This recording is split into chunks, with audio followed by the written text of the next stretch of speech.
Kami ingin insya Allah apa yang sudah dikerjakan di Jakarta mudah-mudahan bisa dipertahankan. Suasana ketenangan, keteduhan, kedamaian ini bisa kita jalankan. Tapi saya sering sampaikan, tidak ada kedamaian, keteduhan dalam suasana ketidakadilan.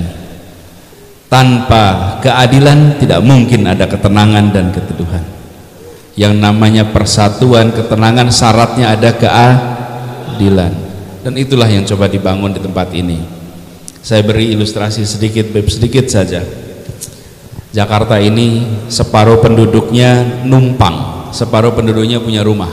Yang punya rumah di Jakarta itu cuma 51%. 49% orang Jakarta ini ngontrak.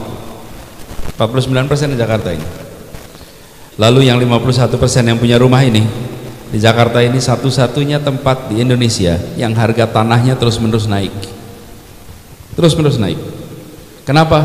Karena harganya naik terus lewat pasar. Efeknya apa? NJOP naik terus-menerus.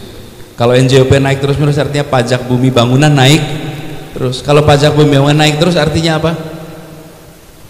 Kalau diteruskan, pernah Jakarta naik PBB 500%. Pernah 500% PBB.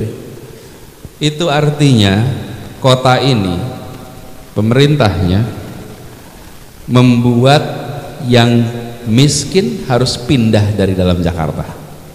Yang sosial ekonominya lemah tidak akan mampu bayar pajak, keluar satu-satu. Yang masuk siapa? Yang punya uang. Itu tidak pernah dianggap masalah di kota ini. Saya perhatikan satu-satu, terusir satu-satu. Kenapa? Karena PBB-nya mahal.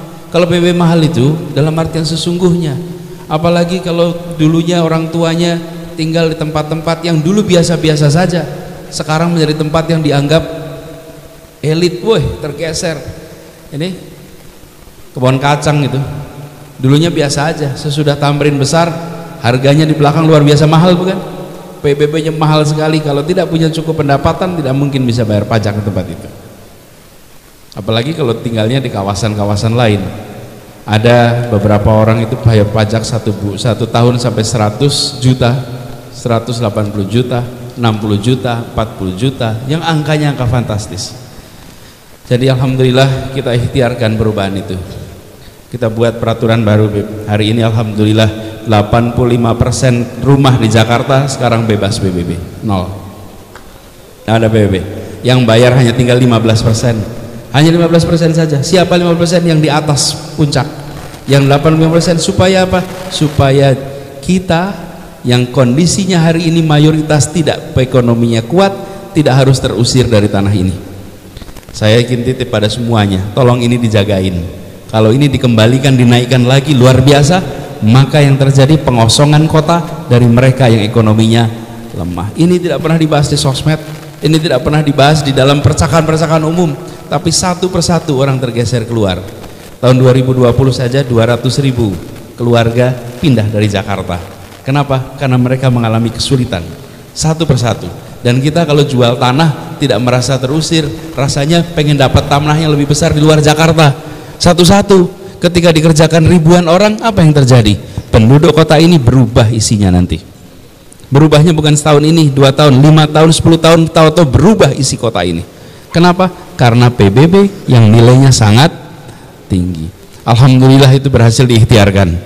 Insya Allah ini bisa dipertahankan. Perlu dijagain biar nanti tempat ini bisa jadi rumah bagi semuanya. Kalau tidak nanti lama-lama yang di sini juga pada pindah ke Depok nanti.